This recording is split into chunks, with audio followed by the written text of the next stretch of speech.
So yes, there's a bit of a bubble right now. Yes, there's tons of money. Everyone's got tons of ETH and they're throwing it around the NFT market. The reality is that this is actually a very meaningful technology.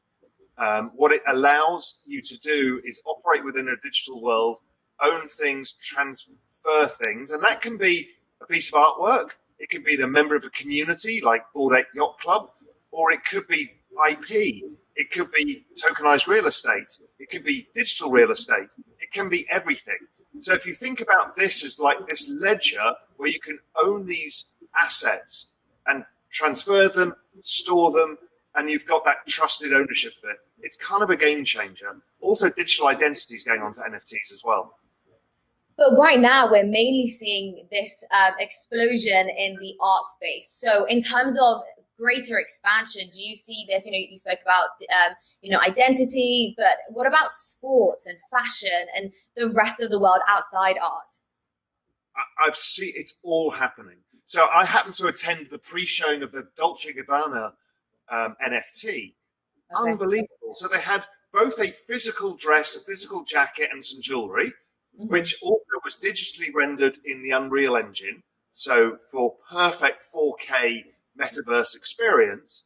But they'd also created a woman's dress and a man's jacket and some jewelry, a crown, in fact, that couldn't be created in real life. And it was like the men's jacket. I don't really like Dolce & Gabbana, but this was gorgeous. And You're like, oh, I get it now. This is like, this is the same ownership that we will all do, buying stuff that's ridiculously overpriced because we want to be affiliated with that brand or that particular cultural movement.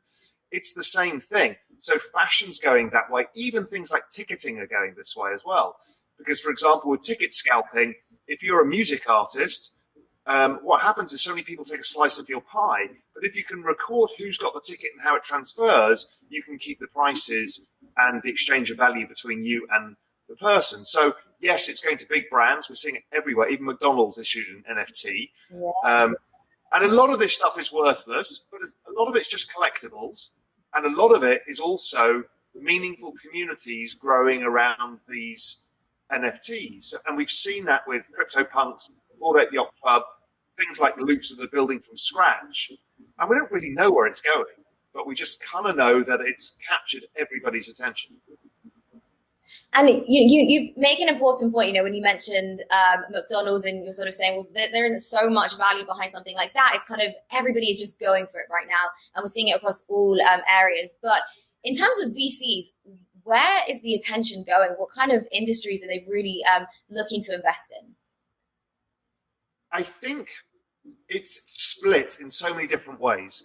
So there's a bunch of people investing in stuff like what Gary Vaynerchuk is doing, or Ashton Kutcher, where they're building media companies from the ground up based around characters that aren't even fully formed. And people participate in that. And the hope is that you can build something really meaningful, a franchise, like a Disney franchise out of it. So that's getting a lot of attention. Also, there's a lot of collectible art that's getting huge attention. So we're starting to see some massive art collectors in that space, not just the Beeple thing, but even generative art designed by AI. And that kind of stuff is a new movement, and I think it's big and it's going to get bigger. And there's a lot of money in the space, so people will start collecting stuff like that. Then there's these community groups that I've talked about as well. People are getting really interested in what this could all mean around Bored Ape Yacht Club, and we'll see that community building out different features and benefits as well.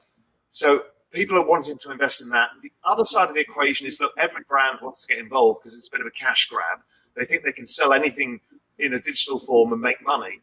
That doesn't work really, because this whole movement, the whole of this crypto movement is about community. And it has to be kind of a shared value system. So you can't just keep selling stuff and hoping that it's a new revenue source, because people will just get pissed off with it in the end.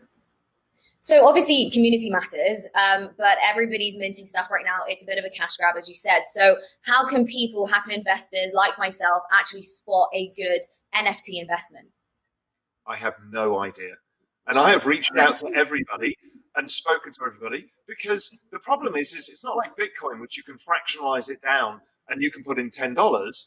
Yeah. If you want to put a CryptoPunk, you have to stump up a few $1 million. So you know that that's probably a good project. It'll go up and down in price, sure. But how are the rest of us supposed to deal with it? I literally don't know. So I've sought everybody's advice, the kind of leading thinkers in the space, and they just say, well, we don't really know, but get involved in projects that have meaning to you, whether it's a like-minded group of people or just a community that you're interested in. I've actually stayed quite clear of it because I don't know how to approach it, because it is difficult, and you kind of know that everything is worth nothing, but some stuff isn't. Yeah. And maybe if you approach it in that way, it's okay. So you can buy stuff. And I bought a few NFTs because they've got meaning to me, and with no anticipation of making money out of it, but just seeing and feeling what it's like and getting to understand it a bit and seeing how OpenSea works and MetaMask works and all of the things that you have to do to do this.